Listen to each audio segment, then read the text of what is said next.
Hello guys. അപ്പം ഇന്ന് സ്കൂളിൽ എലക്ഷൻസ് ഒക്കെ ആയിരുന്നു അല്ലേ? അപ്പോൾ നമ്മൾ വിചാരിച്ചു സ്കൂളിലെ കുട്ടികൾക്ക് ഒരു എലക്ഷൻ എങ്ങനെയാണ് നടത്തുന്നതെന്ന് വെച്ചാൽ അതുപോലെ ഒരു എലക്ഷൻ അങ്ങ് നടത്താമെന്ന്. അങ്ങനെ രാവിലെ സ്കൂളിലെത്തി നമ്മളൊരു എലക്ഷൻ ബൂത്ത് തന്നെ അങ്ങ് സെറ്റ് ചെയ്യുകയാണേ. പിന്നെ എലക്ഷൻ്റെ ഫുൾ ചുമതല കുട്ടികളെ ഏൽപ്പിക്കാനും ഞങ്ങളിന്ന് തീരുമാനിച്ചിരുന്നു. ഇവരും വൈകാതെ വോട്ടേഴ്സൊക്കെ ആവേണ്ടതല്ലേ, അപ്പോൾ ഇതെങ്ങനെയാണ് പരിപാടിയെന്ന് ഇവരെ അങ്ങ് പഠിപ്പിക്കാമെന്ന് വെച്ചു. അങ്ങനെ ബൂത്ത് സെറ്റായ ശേഷം നമ്മുടെ എച്ച് വന്ന് നിർദ്ദേശങ്ങൾ നൽകിയേ. തെരഞ്ഞെടുപ്പാണ് ഇപ്പോൾ നടക്കാൻ പോകുന്നത്. നിങ്ങൾക്കറിയാമല്ലോ, 18 വയസ്സ് കഴിഞ്ഞവർക്കാണ് വോട്ടവകാശമുള്ളത്. അപ്പോൾ നിങ്ങൾ ഏകദേശം 13 വയസ്സിലൊക്കെ എത്തിയിരിക്കുകയാണ്. അപ്പോൾ ഒരു 5 വർഷം കൂടെ കഴിയുമ്പോൾ നിങ്ങൾക്ക് വോട്ടവകാശമുണ്ടാകും.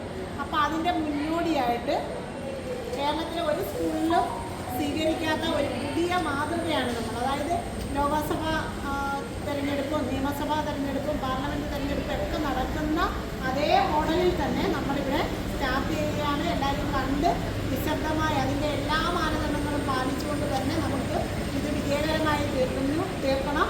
ഇതിൻ്റെ പിന്നിൽ പ്രവർത്തിച്ചിരിക്കുന്ന നമ്മുടെ ശ്രീലക്ഷ്മി ടീച്ചറും നിമ്മി ടീച്ചറുമാണ്. രണ്ടുപേർക്കും സ്കൂളിൻ്റെ പേരിലുള്ള അഭിനന്ദനങ്ങളും ആശംസയും ഒപ്പം ഇതിൽ പങ്കെടുത്ത് വിജയിപ്പിക്കുന്ന എല്ലാ കുട്ടികൾക്കും ആശംസകളും. ഇന്ന് ഇതെല്ലാം കണ്ടപ്പോൾ ഞാൻ ആലോചിക്കായിരുന്നേ, ഇപ്പോഴത്തെ കുട്ടികൾ എന്തിലൊക്കെയാണ്. നമ്മുടെ സ്കൂളിലൊക്കെ ഇലക്ഷൻ നടന്നത് ഒന്നെങ്കിൽ ഒരാളങ്ങ് എണീക്കാൻ പറയും, ഇനിയിപ്പോൾ ഒന്നിൽ കൂടുതൽ ആളുണ്ടെങ്കിൽ നിങ്ങൾ ആരെ സപ്പോർട്ട് ചെയ്യുന്നതെന്ന് വെച്ചാൽ കൈബുക്ക്, അല്ലെങ്കിൽ ഒരു ഞെറുക്കിൽ പേരെഴുതിത്താ, ഇങ്ങനെയൊക്കെ പറഞ്ഞായിരുന്നു. ഇപ്പോൾ ദേ EVM machine, proceeding officer, first polling officer, എന്തൊക്കെ മാറ്റങ്ങളല്ലേ. ഇത് കുട്ടികൾക്ക് പഠിക്കാനൊരവസരം കൂടിയായിരുന്നേ. എന്തൊക്കെയാണ് ഒരു ഇലക്ഷൻ പ്രോസസ്സിൽ നടക്കുക, എങ്ങനെയൊക്കെ നമ്മൾ ബിഹേവ് ചെയ്യണം എന്നുള്ളതെല്ലാം കുട്ടികൾ ഇന്ന് പഠിച്ചു.